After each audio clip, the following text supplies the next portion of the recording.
കൂട്ടുകാരെ, നമ്മളിന്ന് ഉണ്ടാക്കാൻ പോകുന്നത് മാൽപൂരിയാണ്. അത് കണ്ണൂർ, കോഴിക്കോട്, മലപ്പുറം ഉള്ളവരുടെയൊക്കെ സ്പെഷ്യൽ ഐറ്റമാണ് മാൽപൂരി. അത് നമുക്കിനി എങ്ങനെ ഉണ്ടാക്കുക എന്ന് കാണാം.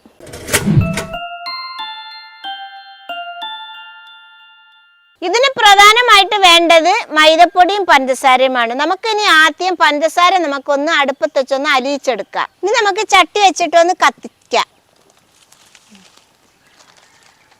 ചട്ടി നന്നായിട്ട് ചൂടായിട്ടുണ്ട്. ഞാൻ ഇതിൽ ഇടുന്നത് 250 ഗ്രാം പഞ്ചസാരയാണ്.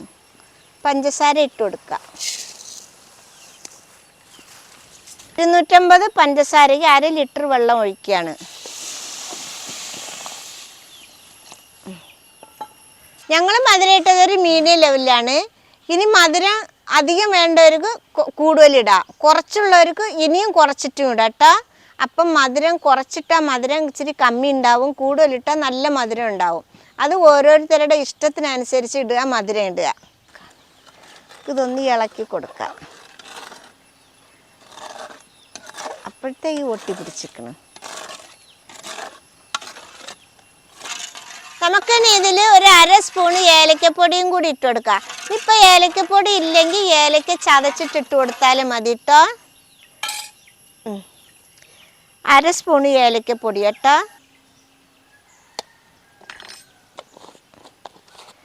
മണമുള്ള സാധനങ്ങൾ ഇട്ടാൽ ഉടനെ അടച്ചൊക്കണേ.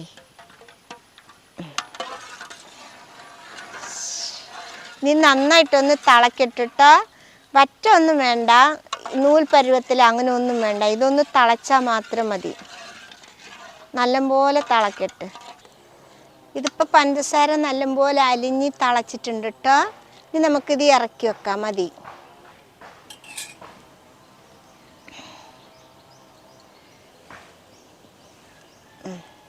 ഇതിന് നന്നായിട്ടൊന്ന് ചൂടാറിട്ടിട്ടോ. ചൂടാറിയിട്ട് നമുക്ക് മാവിലൊഴിച്ച് കുഴയ്ക്കാം.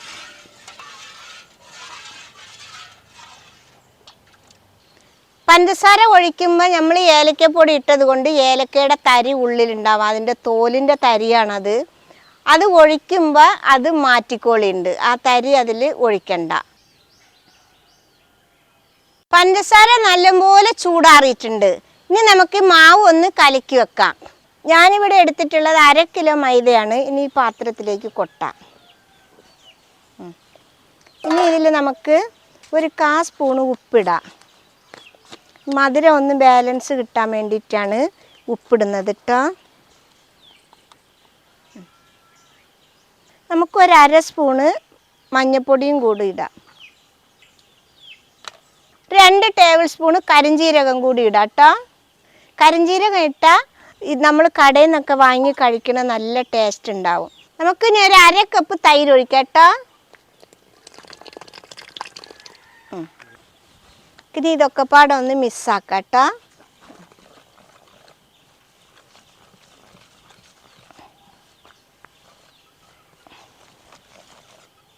നമുക്ക് ഈ പഞ്ചസാര വെള്ളം കുറേച്ചാ ഒഴിച്ചു കൊടുക്കാം. ഇത് മുഴുവൻ ഇതിൽ ഒഴിക്കാനുള്ളതാണ്. അതുകൊണ്ട് നിങ്ങൾ മുഴുവനും ഒന്നിച്ചിട്ട് ഒഴിക്കരുത്, കുറേച്ചാ ഒഴിച്ചു കൊടുക്കുക. ചിലപ്പോൾ കൂടുതലാണെങ്കിലും കൂടിയിട്ട് അറിയാൻ വേണ്ടിയിട്ടാണ് കുറേശ്ശെ ഒഴിച്ചു കൊടുക്കുക. മഞ്ഞൾപ്പൊടി ഇതിലെന്തിനാ ഇട്ടെന്ന് പറഞ്ഞാലേ ഒരു കളർ കിട്ടാൻ വേണ്ടിയിട്ടാണ് കേട്ടോ. പിന്നെ കളർ പൊടിയൊക്കെ ഇടും ആൾക്കാർ.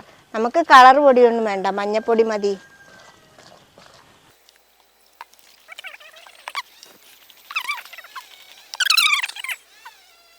നന്നായിട്ട് ഇങ്ങനെ മിക്സാക്കി എടുക്കണം കേട്ടോ.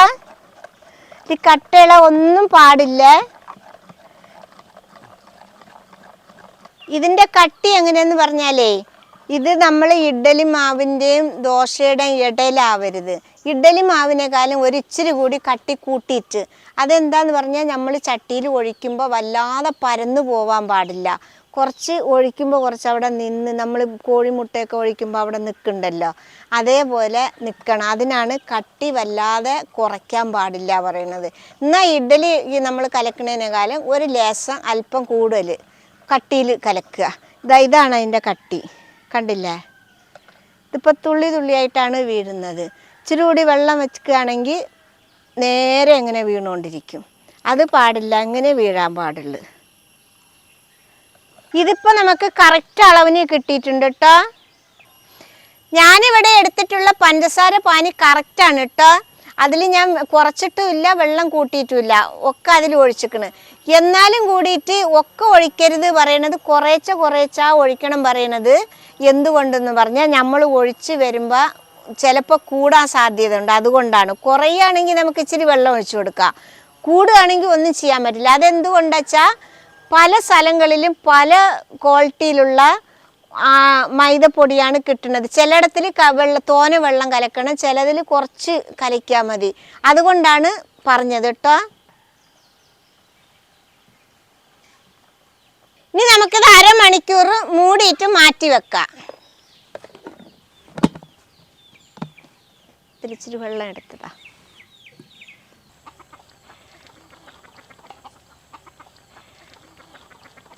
നമ്മുടെ മാവ് കലക്കി വെച്ചിട്ട് അരമണിക്കൂർ കഴിഞ്ഞ് ഇനി നമുക്കത് തുറന്നു നോക്കാം. നമുക്ക് തുറന്ന് പൊന്തിട്ടൊന്നും ഉണ്ടാവില്ല, എന്നാലും നോക്കാം. നല്ല പാകത്തിനായിട്ടുണ്ട് കേട്ടോ.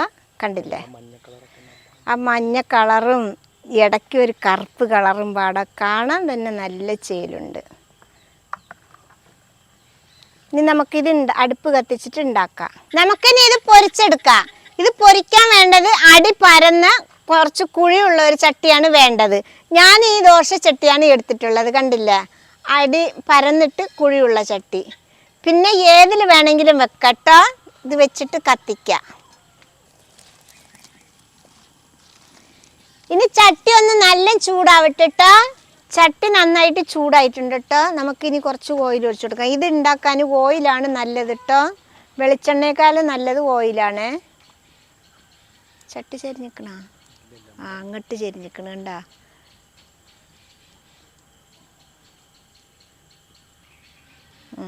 എണ്ണ കുറച്ച് തോനെ ഒഴിക്കണം കേട്ടോ. നമ്മൾ ഈ സാധനം ദോശ പോലെ ഒഴിക്കുമ്പോൾ അത് മുങ്ങിയിരിക്കണം. ആ രീതിയിൽ വേണം എണ്ണ ഒഴിക്കാൻ കേട്ടോ. എൻ്റെ മക്കളെ, എണ്ണ നന്നായിട്ട് ചൂടായിട്ടുണ്ട് കേട്ടോ. ഇനി നമുക്കിത് ഒഴിച്ചു കൊടുക്കാം. ഇതാ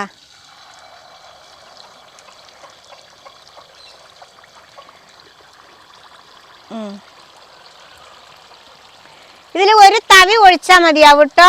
അപ്പോഴത്തേക്ക് നല്ല സൂപ്പറായിട്ട് പരന്ന് വന്നിട്ടുണ്ട്.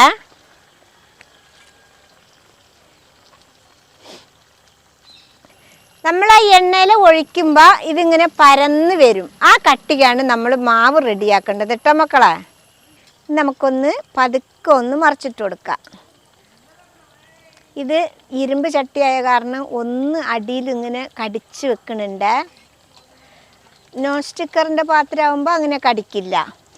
ഇതിങ്ങനെ ഒന്ന് കടിക്കണ്ട. അതിനെ നമുക്കങ്ങനെ നിമിർത്തിയെടുക്കാം. ഓക്കെ. ഓ,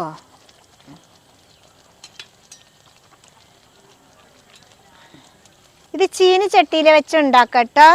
അപ്പം എന്തിട്ട് വെച്ചിട്ടാ, നടുവിൽ കുറച്ച് മാവ് നമ്മുടെ ഈ വെള്ളപ്പം ഒക്കെ ഉണ്ടാക്കുമ്പോൾ പിന്നെ നടുവിൽ ഇങ്ങനെ കനത്തിലുണ്ടാവുമല്ലോ, അതേപോലെ വരും. ഇങ്ങനത്തെ പരന്ന ചട്ടിയിൽ വെച്ചുണ്ടാക്കുമ്പോൾ പരന്നിട്ട് നല്ല സൂപ്പറായിട്ട് വരും.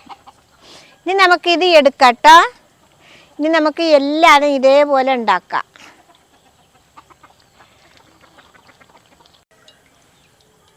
ഇത് എണ്ണ കുറച്ച് കുടിക്കും കേട്ടോ.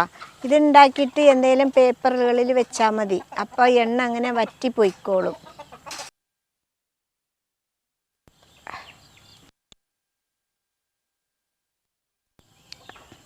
മക്കളെ, ഇതിൽ നമുക്കിനി ഒന്ന് കഴിച്ചു നോക്കാം, എങ്ങനെ ഉണ്ടെന്ന് നോക്കട്ടോ.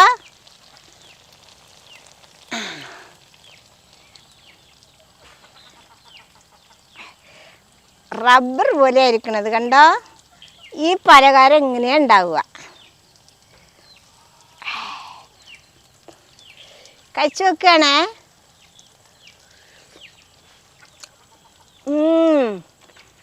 നല്ല ടേസ്റ്റ് ഉണ്ട് എന്തായാലും കേട്ടോ. അങ്ങനെ നമ്മുടെ കണ്ണൂർ, കോഴിക്കോട്, മലപ്പുറം ഉള്ള മാൽപ്പൂരി റെഡി ആയിട്ടുണ്ട്. ഇത് എല്ലാവരും ഉണ്ടാക്കി നോക്കണം. പക്ഷെ ഭയങ്കര ടേസ്റ്റാണ്. ഇച്ചിരി എണ്ണ പിടിക്കും. അത് ഒരു പേപ്പറിൽ എന്തെങ്കിലും വെച്ച് എണ്ണ കളഞ്ഞാൽ മതി. അപ്പോൾ സൂപ്പറായിട്ട് പോയിക്കോളും. എല്ലാവരും ഉണ്ടാക്കി നോക്കണം, കുട്ടികൾക്ക് കൊടുക്കണം.